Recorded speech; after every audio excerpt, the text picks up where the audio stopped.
Mas é muito forte isso aqui. No funeral de João Paulo II, que tá o quê? Houve um ritual satânico no funeral de João Paulo II. É mesmo? Ele foi enterrado em 3 caixão. E o caixão mesmo, que tá lá na praça de São Pedro, quando eles colocam... Terrível. E esse cara aí agora que vai aparecer? Qual a sua visão apocalíptica a respeito dele? Meu Deus. Quem é? Suspense. Tô esperando ele aparecer. Esse aí, ó. Eita. Papa Francisco. Seria um falso profeta? Esse... Autoridade muito reconhecida. Tem influência política e religiosa, né? Ele... Primeiro que o Papa Francisco é o Papa mais profano, né, da Igreja Católica. E quem fala isso são os próprios bispos e padres da Igreja Católica. Não é uma fala de pastor. Os próprios católicos Sim. falam isso. Então, o Papa Francisco, no ano passado, Fábio, o que é Laodiceia, né? As pessoas perguntam assim, Laodiceia. Ele, primeiro, o que ele fez? Só para você ter ideia do nível, né? Ele negou a existência da criação. Ele disse que a gente veio dos macacos, então não foi Deus que criou o homem. Isso fala dele. Ele negou a existência da criação ele fala que nós viemos da... Evolucionismo mesmo? Evolucionismo. Outra coisa, ele falou assim, um ET viesse à Terra, ele batizaria, né? Isso é fala dele. E em outubro, eu vou para resumir assim, as heresias são fortes, mas em outubro do ano passado, todo mês de outubro, o Vaticano se reúne, o clero, para decidir o próximo ano. E ele tirou o poder do clero em outubro do ano passado e chamou o povo. O nome disso é sínodo, né? Eles fazem o sínodo do Vaticano para decidir o que a igreja quer. E o que ele fez em outubro? Ele tirou o clero e deu ao povo. Laodiceia, daí entra a questão de Laodiceia. Laos significa governo. E Diceia, Laos significa povo e Diceia, governo. Então, o que é Laodiceia? Igreja governada pelo povo.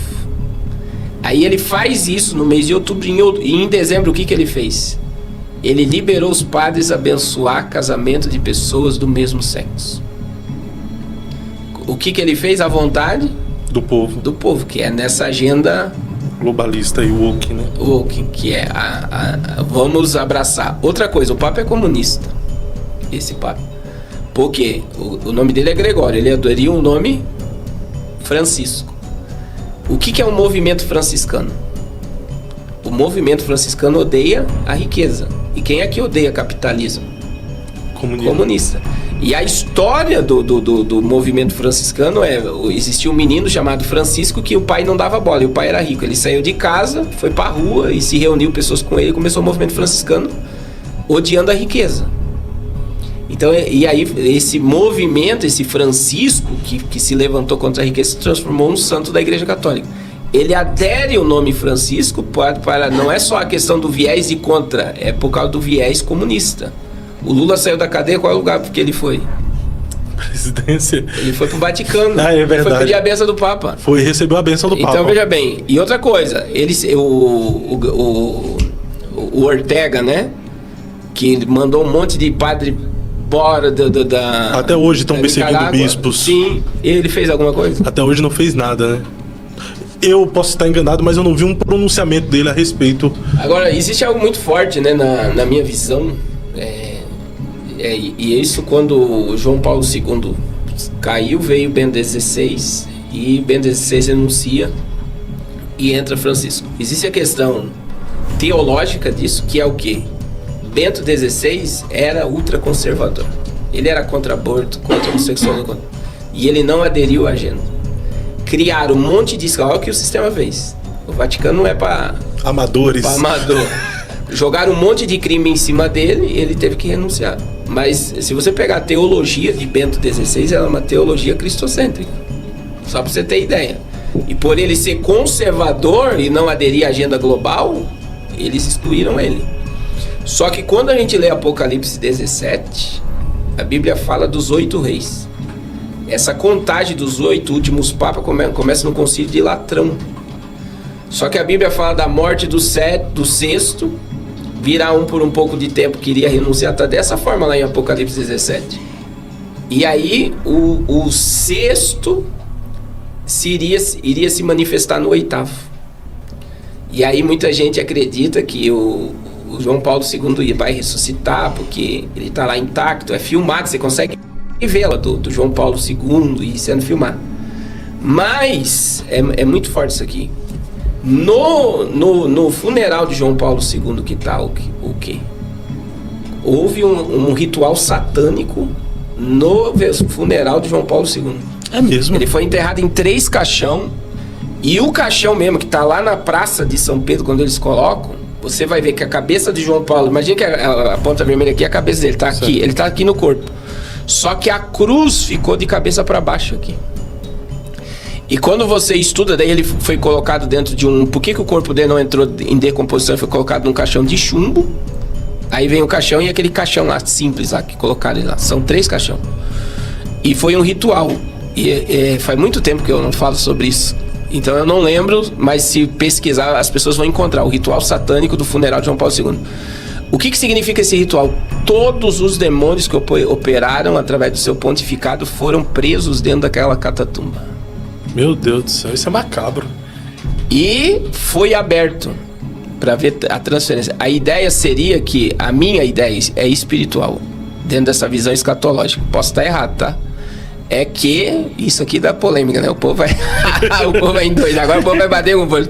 É que os demônios que operaram no pontificado de João Paulo II foram pro último, pro 8º rei, que é Francisco, porque ele aderiu à mesma agenda de João Paulo II de globalizar o mundo, de uma igreja para todas.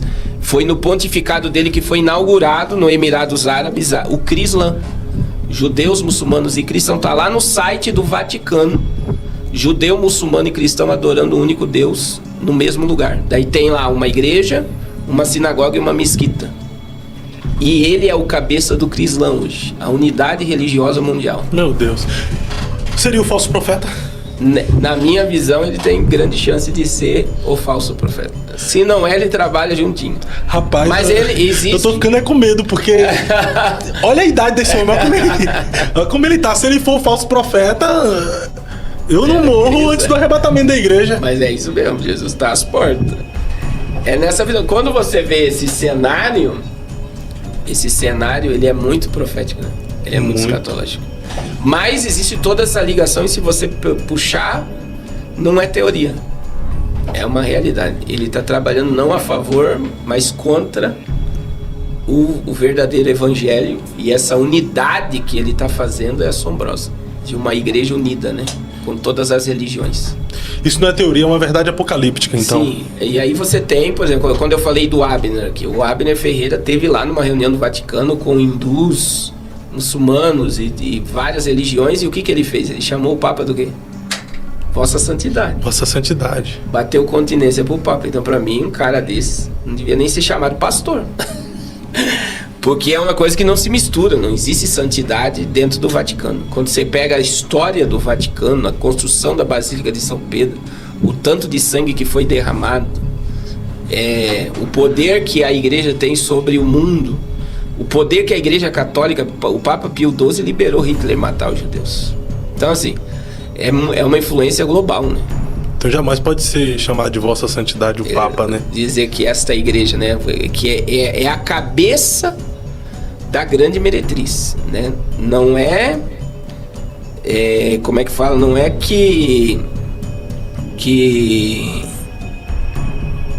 não é que ela é a Babilônia, ela é a cabeça. Mas quem seria a grande Babilônia? Todo sistema religioso que não propaga a verdade.